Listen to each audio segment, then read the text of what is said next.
First scene of the day, we've got this fast flowing ford here in the foreground, lovely bridge over here on the left, and we've got the quaint English village church in the background. Going to get this shot from a different angle because why not? Make sure no cars are coming. There we go, something a bit like that, that's not bad.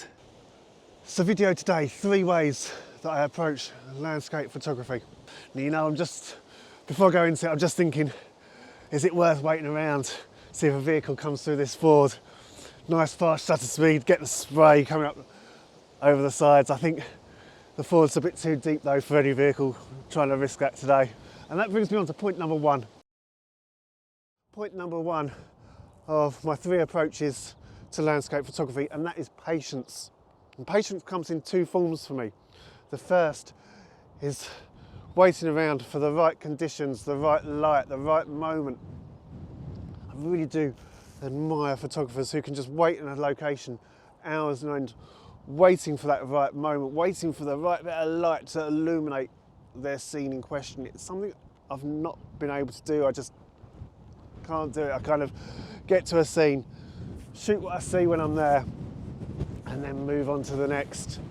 Like, there's a wildlife photography, for example, waiting for an animal to turn its head.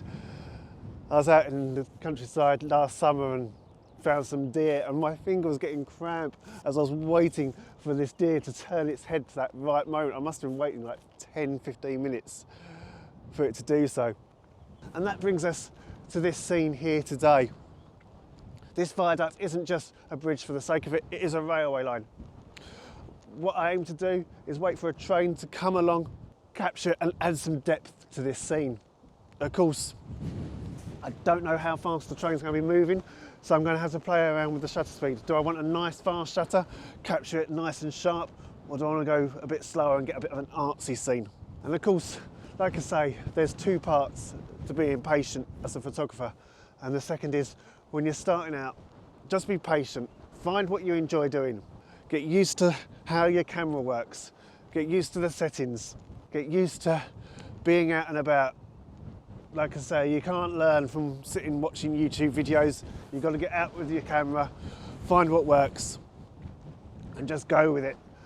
Your photographer's eye, as you'll hear photographers talk about, it'll come the more you shoot, the more you get out and about. So be patient.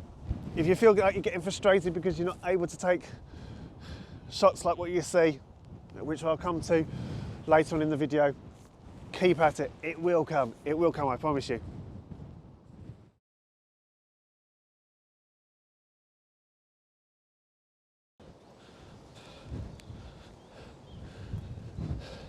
The second point that I want to talk to you today about, persistence.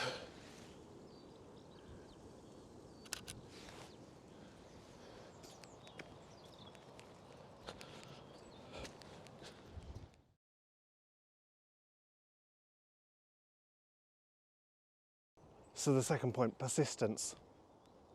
Don't forget, the bad shots are just as useful as the good. You can learn more from the bad, you can learn from your mistakes, see what went wrong, go back to the same location, take the shot again, get it right next time. Just means that you can enjoy epic locations, lovely locations such as this, time and time again. The seasons change a scene, so no 2 visits to a spot should ever be the same. Same viaduct, different spot. Find points of interest like this one. Move about, take the shot from various angles.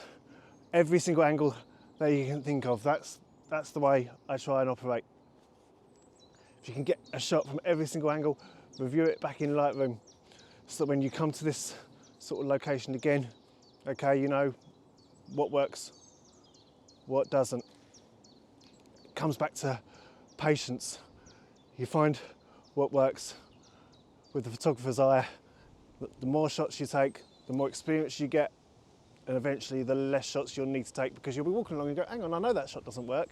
There's no point me taking it, so I won't bother. For this time, we're at the bottom of the valley, looking straight at the viaduct from across the fields and take a nice head-on shot. So let's get the camera on. Zoom in. We want to focus nicely on the viaduct in the distance. We're getting some lovely, lovely light here. Just have to shield my eyes so I can actually read the histogram, which helps. I can't even see.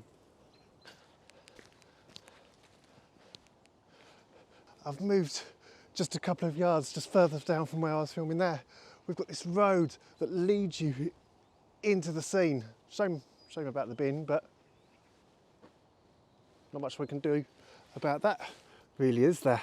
Again, zoom out this time around. Checking the histogram. There's the shot again. All about persistence.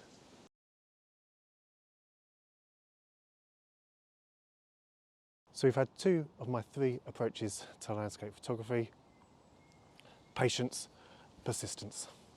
The third, enjoy yourself. Bit cheesy maybe. Of course, you've got to enjoy yourself. There's no point doing a hobby if you're not going to enjoy yourself. I think the third, don't compare your work with others. Don't look at other people's work and go, oh, is it worth me doing the hobby? Right, look at the work they do compared to the work I do. It's not worth picking up the camera. Always do a hobby because you enjoy it, not because of what other people are able to produce.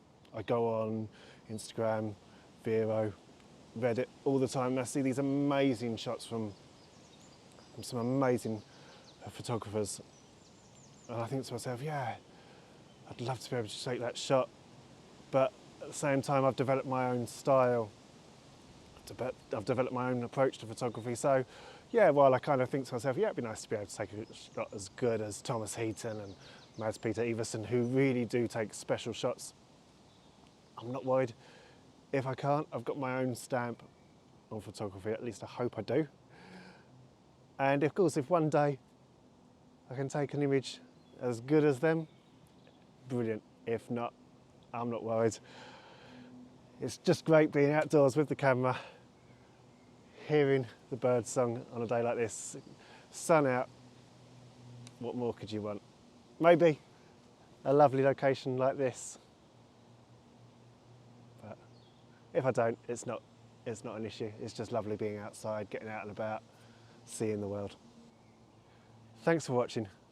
See you next time.